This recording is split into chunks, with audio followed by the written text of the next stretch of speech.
नमस्कार, मैं हूँ राधा राणा और इस वक्त मैं हूँ कल्याणपुरी में। दिल्ली सरकार मानसून सत्र में एक बड़ा ऐलान करने जा रही है। प्राइवेट स्कूलों की बढ़ती फीस पर रोक लगाने के लिए एक नया कानून जो है वो आने वाला है। कई माता पिता का कहना है कि बच्चों की पढ़ाई से ज्यादा अब फीस से डर लगता है। स्कूल मनमाने तरीके से फीस बढ़ा देते हैं। एडमिशन फीस हो, कंप्यूटर फीस हो, बिल्डिंग डेवलपमेंट फीस हो, यहाँ तक कि एसी का चार्ज भी अलग है। अब सवाल है, क्या नया कानून स्कूलों पर लगाम लगा पाएगा? चलिए चलते हैं, पता करते हैं जनता से वो क्या सोचती है इस पर।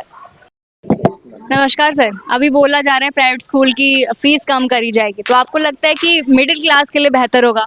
बिल्कुल बहुत बढ़िया होगा मिडिल क्लास के लिए, क्योंकि अगर उनमें फीस कम होगी तो हमारे भी बच्चे को खुशी होगी, हमें माँ बापों को होगी कि हमारे बच्चे भी बढ़िया स्कूल में पढ़ रहे हैं।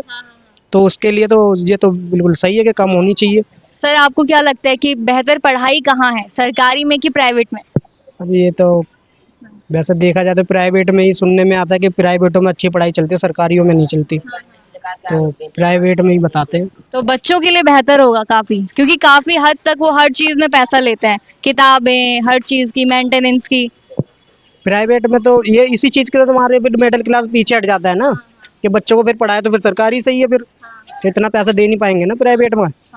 प्राइवेट में तो हर चीज के लिए है, तो वहाँ कैसे ही भेजे कोई ना।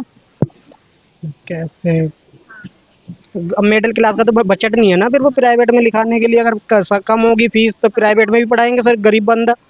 प्राइवेट तो बहुत बढ़िया है। तो आपको लगता है सरकार सरकारी है, ठीक है। अब हमें पता है कि फ्री है, हमारे बच्चे इसमें पढ़ रहे हैं। अगर ऐसी फैसिलिटी अगर हमें प्राइवेट में भी मिलेगी, अगर उसमें फीस कम होगी, तो शायद मिडिल क्लास गरीब इंसान उसमें भी जाएगा पढ़ने। प्राइवेट में भी जाए? जाएगा, जरूर जाएगा, क्यों नहीं जाएगा, खुश होके जाएगा वो।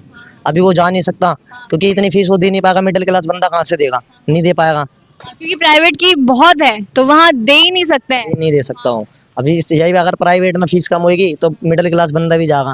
क्योंकि जितना कमाएंगे अगर वो स्कूल में ही चला जाएगा तो बाकी क्या? वही तो जी, क्योंकि आज के टाइम पे जॉब वगैरह कुछ भी नहीं है, आपको पता है, कुछ भी नहीं है। मिडिल क्लास बंदा कहाँ से पढ़ाएगा प्राइवेट में? सरकारी में कुछ फैसिलिटी है, कुछ नहीं है। ये देख लो गंदगी कितनी हो रही है हमारे गली मोहल्ले में, आप दिखा सकते हो एक बार?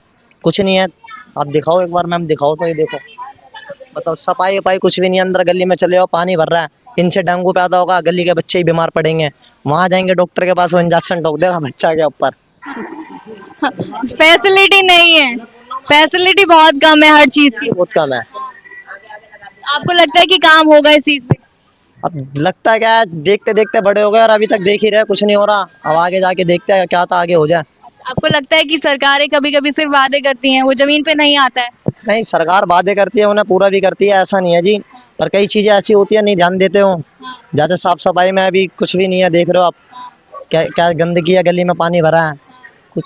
तो इन चीज को ध्यान देना चाहिए सरकार को। ठीक है, धन्यवाद। तो आपने सुना श्रद्धा की बात, कोई इस बिल से उम्मीद लगाए बैठा है तो कोई इसे सिर्फ चुनावी चाल मानता है, लेकिन इतना तय है कि शिक्षा एक हक है, ना कि बोझ। अब देखना ये होगा कि दिल्ली सरकार का ये ऐलान सिर्फ मंचों तक सीमित रहेगा या स्कूलों की असल जिंदगी में भी बदलाव लाएगा। आप क्या सोचते हैं इस पर हमें कॉमेंट सेक्शन में जरूर बताइए और बने रहिए अपना दिल्ली एनसीआर न्यूज चैनल के साथ।